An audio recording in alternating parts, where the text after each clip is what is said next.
Durante 25 años, Antonino se abrió camino hasta la cima de la política romana y en ese momento el emperador Adriano, en medio de una prolongada enfermedad mortal, por fin estaba dispuesto a darle lo que se había ganado, la corona. Adriano le había dicho lo siguiente: Antonino Aurelio, te he encontrado un emperador, noble, agradable, obediente, sensato, ni testarudo ni temerario a causa de su juventud, ni descuidado a causa de su vejez. Pero era una broma cruel. Aunque el intachable servicio de Antonino como cuestor, pretor, cónsul y senador, su carácter intachable y su impecable historial le habían preparado para el poder como pocos lo estaban, Adriano y el destino tenían otros planes. A pesar de sus amables palabras sobre Antonino, Adriano creía que el verdadero futuro de Roma radicaba en otra persona, en concreto en un niño llamado Marco. Y Antonino sería su sustituto, el más cualificado para calentar el trono mientras tanto. Sabemos que el mundo antiguo era un lugar brutal y violento. Estarán imaginando que Antonino, sin duda, consolidaría el poder cuando llegase a la cima, se protegería y se aseguraría un legado que perdurara en el tiempo, haciendo caso omiso a la preparación del joven Marco. Demostraría que le habían subestimado y tomaría lo que su ambición anhelaba. Pero, una vez más, no fue así. A pesar de todo, a lo largo de un reinado de 23 años y de la imposible y poco envidiable tarea de preparar a un niño para que le sustituyera, Antonino logró dar una clase magistral de templanza. No solo fue un ser humano equilibrado y decente, sino equilibrado y decente como cabeza de un enorme imperio, cuyos millones de súbditos le adoraban como a un rey Dios todopoderoso. Nunca se puso en primer lugar. Nunca hizo que primasen los intereses de su familia. En lugar de quejarse o de maquinar, se puso a trabajar en silencio en lo que debió parecer, al menos al principio, una tarea injusta e ingrata. Los historiadores de la antigüedad señalan que Antonino no derramó ni una gota de sangre, ni extranjera ni nacional, durante su reinado. Esta gentileza y devoción a su país, a su causa, a sus seres queridos, le valió un apodo que, aunque no es tan glorioso como el de Alejandro Magno o tan impresionante como el de Guillermo el Conquistador, es aún más magnífico: Antonino Pío. La templanza, cuando se ejerce con este nivel de dedicación, y se hace sometido a las tentaciones y al estrés que Antonino Pío soportó como cabeza de un imperio, compuesto por 70 u 80 millones de personas y más de 9 millones de kilómetros cuadrados, es algo impresionante. Antonino tenía el poder de aprobar leyes y hacerlas cumplir, y asistía a la revisión de los casos legales. Contaba con el poder de declarar la guerra y estaba a la cabeza de la maquinaria militar más despiadada del mundo. A su vez, tenía el poder de añadir o eliminar días de la semana, de modo que ejercía un control absoluto sobre el calendario romano. Por último, tenía el poder de escribir, y al ser el Pontifex Maximus, el jefe de los asuntos religiosos, reescribir el dogma de la religión romana. Sabemos lo que la mayoría de los emperadores hicieron con este poder. Se han llenado páginas, volúmenes y bibliotecas con sus fechorías y excesos. Entonces, ¿por qué Antonino no es tan conocido? Esta es la ironía de la templanza. Nos hace más grandes y menos propensos a anhelar el reconocimiento de esa grandeza. Antonino no solo era manifiestamente indiferente a los honores superficiales, sino que además los evitaba con todas sus fuerzas. En un gesto de afecto, hacia el final de su reinado, el Senado le ofreció renombrar los meses de septiembre y octubre con los nombres de Antonino y de su esposa, algo que él rechazó en el acto. 2000 años después, Julio y agosto siguen llevando el nombre de Julio César y Augusto César. Antonino, por su humildad, no recibió esa fama eterna. En todo caso, Antonino se convirtió en víctima de su éxito. Esto ha dicho al respecto el historiador del siglo XIX Ernest Renan. Antonino habría tenido la reputación de ser el mejor soberano, si no hubiera designado como sucesor a un hombre igual a él en bondad y en modestia que uniera a estas brillantes cualidades, el talento y el encanto que componen una imagen que perdura en el recuerdo de la humanidad.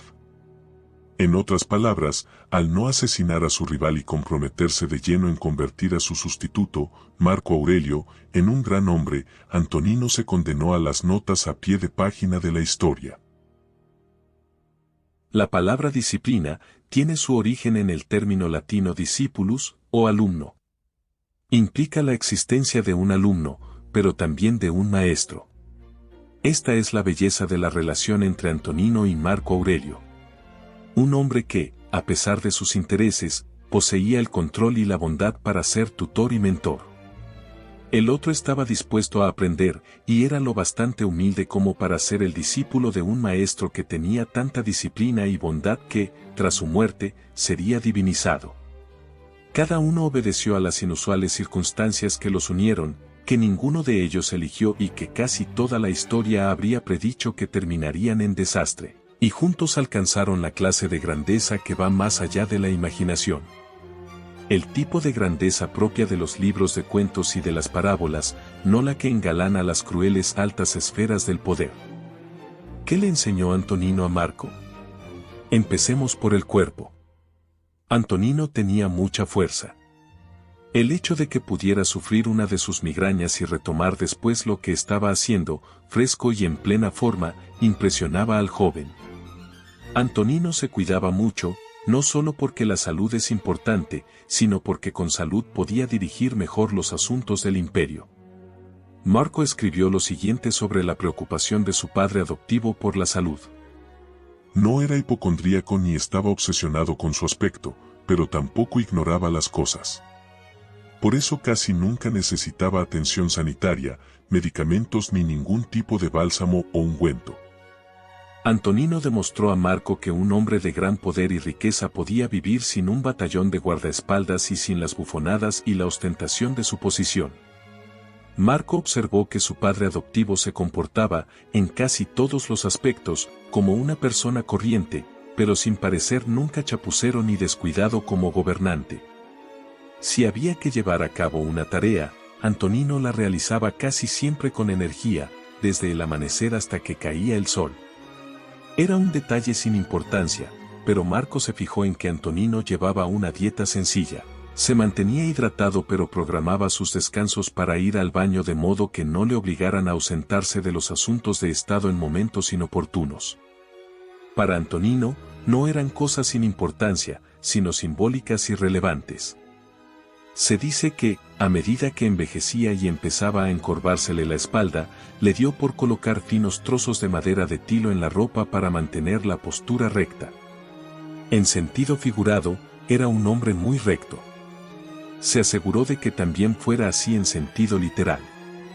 Pero no debemos confundir esta rigurosidad con una vida desagradable. Todo lo contrario. Esto dijo Marco sobre Antonino en su libro llamado Meditaciones. Era capaz de abstenerse de cosas de las que la mayoría de las personas no puede, por ser demasiado débil o demasiado dada a disfrutar. También tenía fuerza de voluntad, la capacidad de perseverar en una situación y permanecer sereno en otra.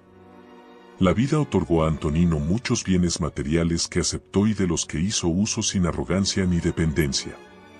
Si estaban ahí, las aprovechaba. Si no, no las echaba de menos. En cuanto al carácter, una vez más, Antonino fue el modelo. Enseñó a Marco a respetar con firmeza las decisiones, una vez las había tomado, lo que significaba no abandonar antes de estar seguro de haberlo examinado todo a fondo, de haberlo entendido a la perfección. La principal característica de Antonino eran sus preguntas inquisitivas en las reuniones, casi una especie de fijación, nunca se contentaba con las primeras impresiones ni ponía fin a la discusión de forma prematura. Sabía cuándo presionar y cuándo retirarse, sabía mantenerse en esa línea tan precaria y delicada. Un asunto, sin importar su naturaleza, debía abordarse de forma lógica y con la debida consideración, de manera tranquila y ordenada, pero con decisión y sin cabos sueltos. Se centraba en el tema y no se distraía con facilidad. Y cuando metía la pata, asumía sus errores, sin miedo a la responsabilidad ni a la culpa. Ningún líder, por bueno que sea, puede evitar las críticas. Antonino recibió muchas, gran número de ellas injustas e injustificadas, pero se negó a devolver una mezquindad con otra. No hacía caso de informadores y chismosos. Toleraba que se le cuestionara porque eso le hacía mejor, aunque significara admitir un error. A pesar de su brillantez y su autoridad, a Antonino no le importaba ceder la palabra a los expertos y acatar sus consejos, habilidad que no muchos con poder ilimitado poseen, pocos consiguen mantener y menos aún se molestan en cultivar. No era frecuente ver a Antonino enfadado en el trabajo. Aún menos verlo enfadado con sus amigos. A pesar de las tensiones del trabajo, nunca se mostraba grosero, no perdía el control ni se volvía violento. Si esto parece un elogio, vale la pena señalar que Adriano apuñaló una vez a un secretario en el ojo con una pluma por cometer un error. Los halagos no tenían ningún efecto sobre Antonino, pero se esforzaba por tranquilizar a los demás. Cuando visitaba a sus amigos, era capaz de dejar a un lado las ostentaciones del cargo y estar con ellos como una persona normal y corriente, y procuraba que no se le tratara de forma diferente. Podía reírse y dejaba que se rieran de él. Se tomaba el trabajo en serio, pero nunca a sí mismo. Era, tomando prestada la frase de Marco, la combinación perfecta de una persona solemne sin aires de grandeza. Aunque Adriano había realizado largas giras de estado por las provincias del imperio, Antonino se negó. Tras servir como procónsul en Italia y luego en Asia, antes de su subida al poder, comprendía la inmensa carga que estos viajes suponían para los pueblos que tenían que acoger las procesiones imperiales. Por humilde y modesto que intentara ser, el abastecimiento de un soberano era una imposición y él trataba de no imponérselo a nadie, si podía evitarlo. Esta disciplina física y mental confluyó en Antonino y lo convirtió en un hombre compasivo, mesurado y firme que primero se gobernaba a sí mismo. El destino no había salido exactamente como Antonino esperaba, pero logró convertirlo en algo que, a posteriori, no habría cambiado por nada del mundo. Durante esos 23 años de estabilidad, gobernó el imperio, forjó un profundo vínculo con Marco y vio florecer a Roma y pasar más tarde a otras manos igual de capaces y mesuradas. Aunque la fama no iba a ser su recompensa, se granjeó el máximo triunfo para cualquiera que se dedique a la política, terminar su carrera con las manos limpias y la conciencia tranquila, algo que Marco Aurelio admiraba. El final de la época de Antonino llegó en el año 161 después de Cristo. Se dijo que se preparó para afrontar la muerte haciendo acopio de la serenidad de un sabio consumado. Puso en orden sus últimos asuntos y traspasó el mando a su hijo adoptivo, no sin antes pronunciar su última palabra, un consejo, una encapsulación de su existencia, un objetivo para cada uno de nosotros: ecuanimidad. Marco debía llevar la corona, estar a la altura del ejemplo que Antonino le había dado. La ecuanimidad sería la consigna perfecta. El destino obsequió a Antonino con muchos años de paz y estabilidad, pero Marco Aurelio no tendría tanta suerte. Se enfrentaría a una inundación histórica, a una invasión bárbara y a una devastadora plaga que aniquiló a millones de personas. Un amigo cercano lo traicionaría e intentaría matarlo. El declive y la caída de Roma se acercaban, no era culpa suya, pero sí su responsabilidad. Su pesadilla diaria. Imagina el terror, la frustración y el estrés. Había vidas en juego, y su propia familia estaba en peligro. Nada podía preparar a alguien para tanta adversidad. Cada día se presentaba una nueva crisis, un nuevo problema que hacía que sus ya escasos recursos se redujeran cada vez más. Cuando el miedo y la ira colisionaban con los emperadores anteriores, las calles de Roma se teñían de rojo por la sangre. Con Marco esto no ocurrió. Se enfrentó con firmeza a una situación grave tras otra, negándose no solo a comprometer sus principios, sino insistiendo en hacer alarde de ellos ante todos. Por medio de las afirmaciones y de los hechos, transmitió al pueblo romano que la templanza de la que hacía alarde no desaparecía en los momentos difíciles, sino que se trataba de un dominio muy profundo de sí mismo. Una persona normal, un líder de menor valía, y por desgracia, más típico, podría lamentar esta serie de tragedias. Pero Marco no lo hizo, que le ocurrieran estas cosas no era malo, sino una oportunidad. Con respecto a esto, escribió lo siguiente: el impedimento de la acción fomenta la acción. Lo que se interpone en el camino, se convierte en el camino. Toda adversidad, toda dificultad, además del terrible poder y del lujo, era una oportunidad para demostrar su valía. Para demostrar que realmente había aprendido de Antonino, que no solo creía en la templanza, sino que la practicaba. Cuando Tiberio se convirtió en emperador en el año 14 después de Cristo, se instaló en un palacio en la isla de Capri.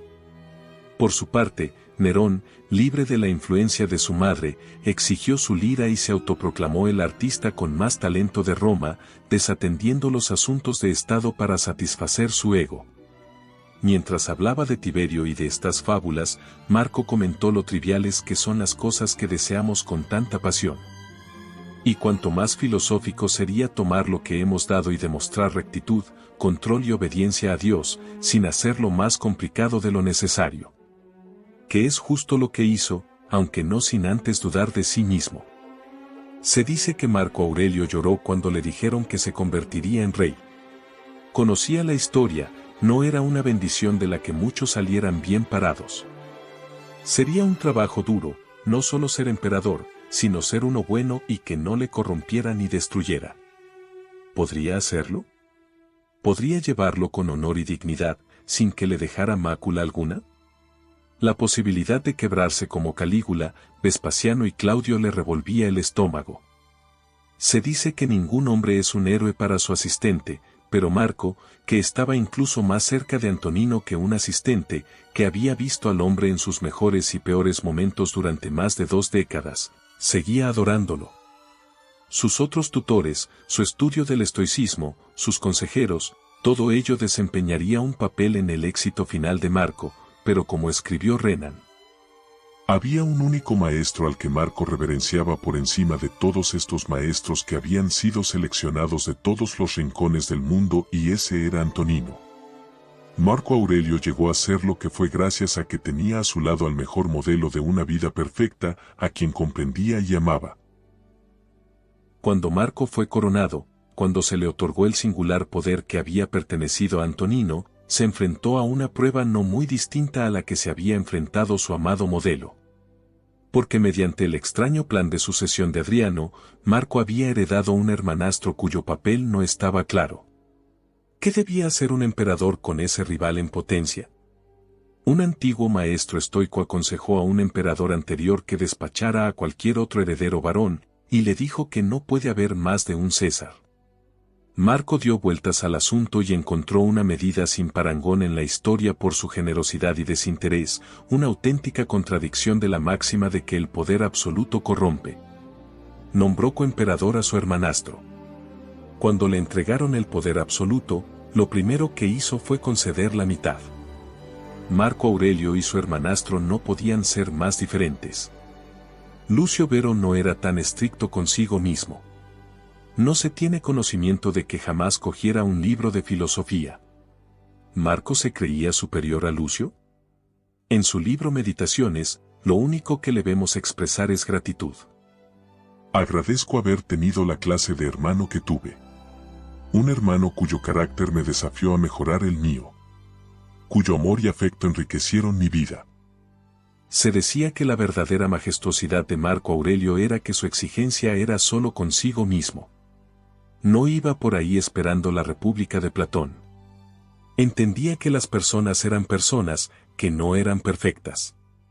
Encontró la forma de trabajar con las personas imperfectas, poniéndolas al servicio del bien del imperio, buscaba en ellas las virtudes que alababa y aceptaba sus vicios, que sabía que no podían controlar.